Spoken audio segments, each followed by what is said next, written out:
আপনার বিরুদ্ধে মিথ্যা বা ভিত্তিহীন মামলা হলে এর থেকে বাঁচার উপায় কি? আমরা মনে করি চার্জশিট হয়ে গেলে আর হয়তো বাঁচার পথ নেই, কিন্তু ফৌজদারি কার্যবিধি 1898 241 এ এবং 265 সিতে এই সুযোগ রয়েছে। চার্জশিট পাওয়ার পর সবচাইতে গুরুত্বপূর্ণ ধাপ হলো চার্জ গঠন। এখানে নির্ধারণ হবে আপনার বিচার চলবে কি চলবে না।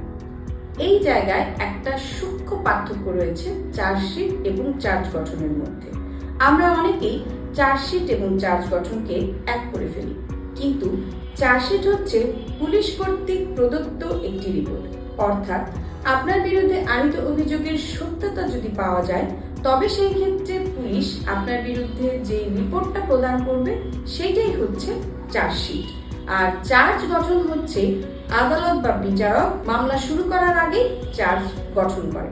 তার মানে চার্জ গঠনের মধ্য থেকেই একটি ফৌজদারি মামলার শুরু, কিন্তু চার্জশিট থেকে মামলার শুরু হয় না।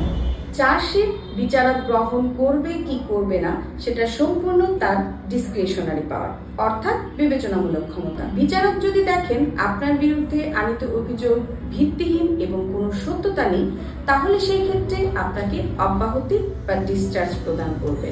আর ম্যাজিস্ট্রেট আদালত দিবে তা 241 এ ধারা অনুযায়ী এবং দায়রা আদালত দিবে 265 সি ধারা অনুযায়ী, যা সিআরপিসিতে বলা হয়েছে। তবে মনে রাখার বিষয় হচ্ছে ডিসচার্জ মানেই কিন্তু আপনি মামলা থেকে বের হয়ে গেলেন না।